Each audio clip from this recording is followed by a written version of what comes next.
Dans cette vidéo, je vais te partager les 5 pires achats à faire durant tes 20 ans si tu souhaites devenir millionnaire. Devenir riche à 50 ans, c'est bien, mais l'être durant tes 20 ans, c'est encore mieux. Et si aujourd'hui tu suis ma chaîne YouTube, c'est probablement que tu as envie de créer tes business en ligne à cash flow, car tu as compris que c'est le meilleur levier possible pour atteindre cet objectif. Je suis moi-même passé par là et j'ai pu constater qu'il existe plusieurs phases bien spécifiques, dont 3 qui sont particulièrement importantes. La phase de la traversée du désert, la phase de croissance, puis la phase de plaisir. Alors, la phase de la traversée du désert, c'est tout simplement l'espace de temps pendant lequel tu vas commencer à construire tes premiers business sans forcément avoir des résultats immédiats. Cette phase-là, elle est plus ou moins longue selon les gens et elle va dépendre de plein de facteurs comme ta détermination, la routine que tu mets en place, les stratégies que tu utilises dans ton business et également parfois un petit facteur de chance. C'est également la phase durant laquelle 99% des gens abandonnent et c'est vraiment à ce moment-là que ta capacité de détermination va entrer en jeu. Pour ma part, cette phase-là a duré de 2018 à fin 2019. C'est énorme, ça a été très dur pour moi, mais j'ai réussi à y arriver, commencer à gagner petit à petit de l'argent sur internet, puis passer à la phase suivante qui est la phase de croissance. La phase de croissance, c'est la partie de ta vie où tu vas générer du cash flow et voir ton patrimoine net augmenter mois après mois, année après année. C'est vraiment une période durant laquelle tu vas démultiplier tes business, mettre en place des stratégies pour scaler et c'est notamment dans cette phase-là qu'il y a des achats à ne surtout pas faire que l'on va voir en l'occurrence dans cette vidéo. Et enfin la dernière phase, c'est la phase de plaisir, autrement dit c'est une phase durant laquelle tu as suffisamment de patrimoine et de revenus passifs pour te permettre de faire des projets de cœur, des projets dans lesquels tu vas pas nécessairement chercher la rentabilité maximale, ou alors durant laquelle tu vas simplement dépenser ton argent, profiter de la vie sans que ça ait d'impact sur tes finances, et ça c'est l'objectif ultime. Donc tu l'auras compris, nous on va se concentrer sur la phase de croissance que tu devrais normalement connaître si tu te lances jeune durant tes 20 ans. Dans cette phase, l'objectif principal c'est de garder un maximum de cash flow car c'est en partie ton cash flow qui te permet de scaler ton business, de coffrer ton cash dans des investissements et d'arriver le plus vite possible au niveau suivant. Je vais donc te présenter les 5 pires achats à faire et on commence tout de suite avec le premier qui va être la voiture. Alors ça, c'est pas la première fois que j'en parle sur la chaîne et ça fait toujours autant de débats, mais je reste ferme à 100% sur le sujet. Si tu claques de l'argent pour te payer ta voiture de rêve durant ta phase de croissance, t'es un putain de débile. Et pourtant, je te dis ça en étant passionné de voiture.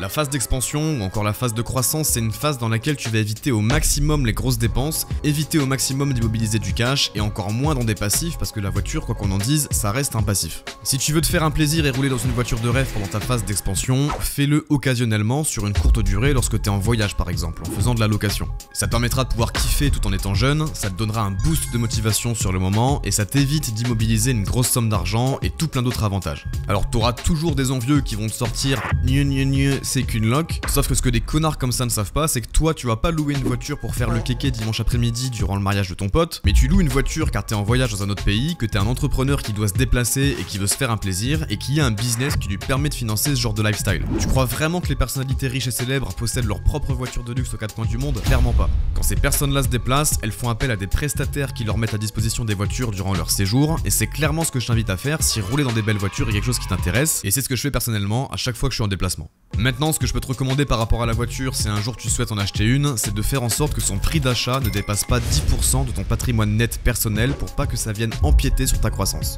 Et tant que tu peux pas te permettre de consacrer maximum 10% pour acheter ta voiture de rêve, continue à builder ton business, continue à créer du cash flow jusqu'à atteindre le montant de patrimoine qui correspond. On enchaîne avec le deuxième pire poste de dépense quand tu as la vingtaine, c'est les habits de luxe. En fait, quand t'es pauvre, t'es persuadé que les riches achètent des vêtements de luxe et que si t'en achètes à ton tour, tu vas avoir l'air d'un vrai riche et tu vas augmenter ta valeur perçue auprès des gens. Sauf qu'en fait, c'est tout le contraire. Tu vas ressembler à un mec influençable, les gens autour de toi savent que t'es fauché et toi t'auras juste perdu le peu d'argent que t'avais de côté et ça va être un énorme frein dans ta croissance. Je suis persuadé que si par exemple tu aimes la mode et que tu adores être bien habillé, c'est complètement possible de le faire sans dépenser 1000 € dans un t-shirt ou dans une paire de chaussures. Donc acheter du luxe, ça sert pas vraiment à grand chose, si ce n'est le plaisir d'avoir des vêtements de belle facture, mais ça encore une fois, c'est des choses que tu peux faire quand t'es en phase de plaisir après ta phase de croissance. D'ailleurs, un conseil que je peux te donner qui est un peu extrême mais très efficace, c'est d'ailleurs quelque chose qu'on retrouve chez pas mal de mecs millionnaires, va chez Zara et achète 10 fois le même t-shirt et 3 fois le même jean. T'auras une garde-robe remplie pour le prix équivalent d'un article de luxe et tu t'enlèves une charge mentale tous les matins pour savoir comment tu vas t'habiller.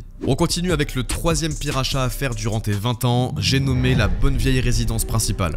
Ça, je pense que ça illustre parfaitement le French Dream du français moyen, faire des études, trouver un bon petit CDI et acheter sa bonne petite maison sur 30 ans à la banque. J'ai moi-même baigné dans cette philosophie avant de me rendre compte que c'était le plan parfait pour perdre des années de croissance. Alors ici, je parle pas du cas des personnes qui font de l'immobilier leur métier et qui achètent leur RP dans une stratégie de revente, car ça c'est quelque chose qui est plutôt smart et qui marche pour beaucoup de personnes, mais je parle vraiment des gens qui veulent très vite acheter leur maison pour être entre guillemets à l'abri.